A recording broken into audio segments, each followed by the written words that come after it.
नमस्कार, अश्विनी अन्नपूर्णा किचनमध्ये तुम्हा सर्वांचं खूप खूप मनापासून स्वागत। आज आपण उपवासासाठी मस्त अशी तोंडात ठेवताच विरघळणारी इडली आणि चटणीची रेसिपी पाहणार आहोत।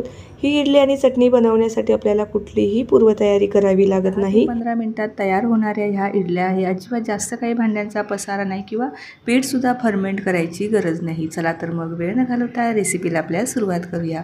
नेहमीप्रमाणे रेसिपी अगदी साधी आणि सोपी आहे, त्यामुळे तुम्हाला नक्कीच आवडणार आहे। तर त्यासाठी रेसिपीला एक लाईक अगोदरच करून द्या। रेसिपीला सुरुवात करण्यापूर्वी तुम्हा सर्वांना माझे निवेदन आहे, तुम्ही जर चॅनलवरती नवीन असाल आणि चॅनलला अजून सबस्क्राईब केले नसेल तर नक्की सबस्क्राईब करा। तर इडलीसाठीचं पीठ तयार करून घेऊया। तर त्यासाठी इथे मी मिक्सरच्या भांड्यामध्ये 1 कप वरईचे तांदूळ घेतलेले आहे। याला उपवासाचे तांदूळ किंवा भगर असेही म्हणतात। तर 1 कप भर घेतलेले आहे। त्याच कपाने आपल्याला पाव कप एवढा साबुदाणा घ्यायचा आहे। हे दोन्ही जिन्नस मी कच्चेच घेतलेले आहे।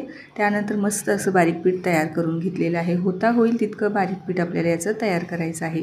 तर हे आपलं प्रीमिक्स तयार झालेलं आहे। आता हे जे प्रीमिक्स आहे ते तुम्ही एखाद्या हवाबंद डब्यामध्ये जर भरून ठेवलं तर वेळेवर तुम्ही यापासून इडल्या बनवू शकता, डोसे बनवू शकता किंवा आंबोळी किंवा अप्पमसुद्धा बनवू शकता। मस्त असे तयार होतात। फक्त आपल्याला हे एखाद्या हवाबंद डब्यामध्ये भरून ठेवायचं आहे। बरेच दिवस हे प्रीमिक्स टिकतं। आपलं हे प्रीमिक्स तर आता तयार झालेलं आहे। लगेचच आता ह्या प्रीमिक्सपासून आपण आता इडली तयार करायला घेणार आहोत। तर सर्व पिठाची आपण इडली तयार न करता आता ज्या कपाने आपण वरई मोजून घेतलेली होती, साबुदाणा मोजून घेतलेलं होतं, त्याच कपाने आता जे प्रीमिक्स आहे ते 1 कप भरून घेणार आहोत। तर साधारणतः 2 माणसांच्या इडल्या आपण तयार करणार आहोत। तर त्यासाठी 1 कप एवढं प्रीमिक्स पुरेसं होतं। तर एखादं जर तुमच्याकडे मेजरिंग कप नसेल तर तुम्ही हे जे प्रीमिक्स आहे ते एखाद्या वाटीने मोजून घेऊ शकता किंवा जे काही भांडं असेल त्याने तुम्ही हे मोजून घेऊ शकता। मिक्सिंग बाउलमध्ये आता काढून घेऊया। असं प्रीमिक्स जर एकदा बनवून ठेवलं तर वेळेवर आपण उपवासाला काहीही बनवून खाऊ शकतो। त्यासाठी हे प्रीमिक्स एकदा तरी नक्की बनवून ठेवा। आता ज्या कपाने आपण प्रीमिक्स मोजून घेतलेलं होतं अगदी सेम कपाने आपल्याला अर्धा कप दही घ्यायचं आहे। आता इथे दही मी जे वापरलेलं आहे ते फ्रेश दही वापरलेलं आहे। तर जास्त आंबट दही घेऊ नका, नाहीतर आपली इडली जास्त आंबूस लागेल। चवीप्रमाणे मीठ टाकून घेऊया। सर्व जिन्नस छान एकजीव करून घेऊया आणि यामध्ये आपल्याला थोडं थोडं पाणी टाकायचं आहे। आता या ठिकाणी मी दही वापरलेलं आहे, त्यामुळे आपल्याला यामध्ये पाणी वापरायचं आहे। जर तुम्ही याऐवजी ताक वापरणार असेल तर इथे तुम्हाला पाणी जे आहे हे थोडंसं कमी लागणार आहे।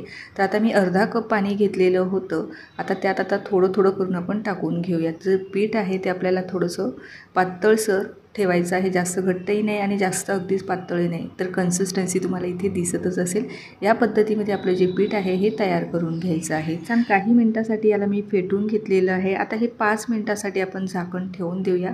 5 मिनिटं झाल्याच्या नंतर हे पीठसुद्धा थोडंसं घट्ट वाटत आहे, त्यामुळे आपल्याला थोडीशी पाण्याची आवश्यकता या पीठामध्ये लागणार आहे।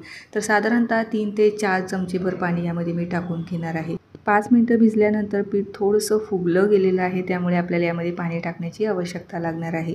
तर हे पीठ आपल्याला अजिबात जास्त घट्टही ठेवायचं नाही। जर जास्त घट्ट झालं तर ज्या इडल्या आहे या खाताना घशामध्ये अडकतील। त्यासाठी जे पीठ आहे ते आपल्याला परफेक्ट भिजणं फार गरजेचं आहे। आणि पातळ जर झालं तर जेव्हा हे मिश्रण इडली पात्रामध्ये भरतो आणि वाफल्या गेल्याच्या नंतर सर्व जे मिश्रण आहे हे इडली पात्रातच पसरतं, त्यासाठी पातळही होऊ द्यायचं नाही।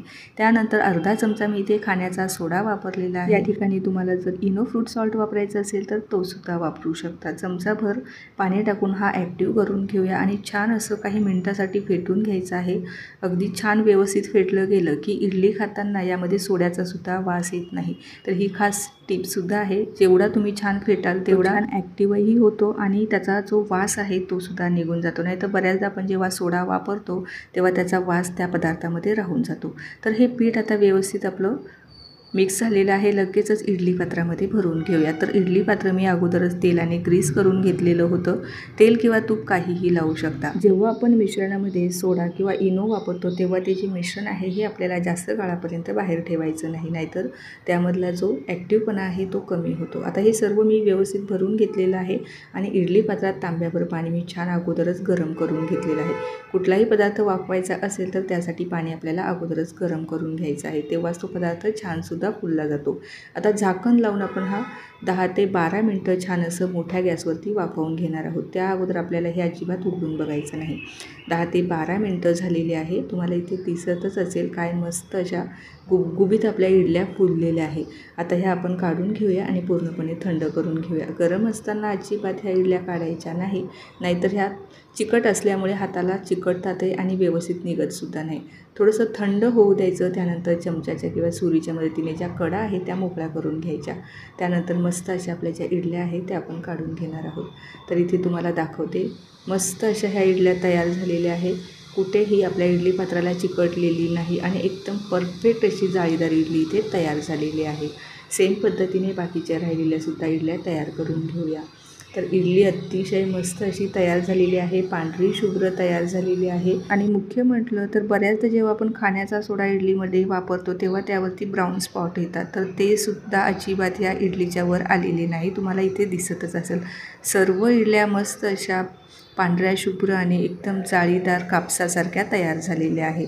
तर साधारणतः 8 ते 10 इडल्या माझ्या तेवढ्या मिश्रणामध्ये तयार झालेल्या होत्या. तर 1 कप मिश्रणामध्ये साधारणतः 1 ते 2 माणसांचा हा नाश्ता आरामात होऊ शकतो. तर सर्व इडल्या मी ह्या प्लेटमध्ये काढून घेतलेल्या आहे. तर इडल्या अतिशय मस्त अशा तयार झालेल्या आहे.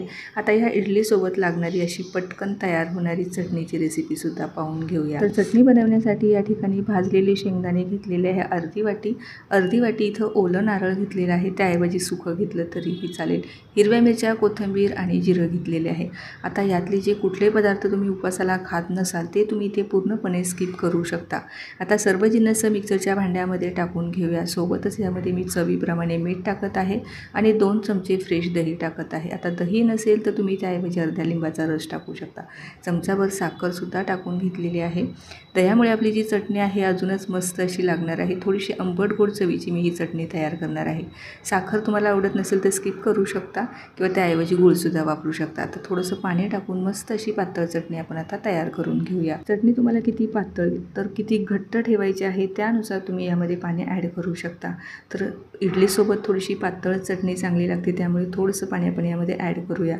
लगेचच फोडणी घालून घेऊया. 2 चमचे मी इथे तेल कडकडीत गरम करून घेतलं. जिरं आणि 1 सुकी लाल मिरची टाकून घेणार आहे.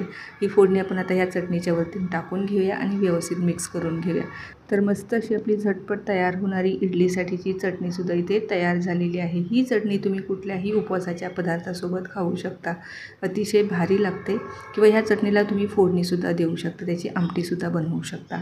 तर आपली मस्त अशी मऊ लुसलुशीत इडली आणि त्यासोबत मस्त अशी चटणीसुद्धा इथे तयार झालेली आहे. तर कशी वाटली तुम्हाला ही इडलीची रेसिपी जर आवडली असेल तर लगेच बनवायला घ्या आणि कशी झाली ते सुद्धा मला कमेंट करून लगेचच कळवा.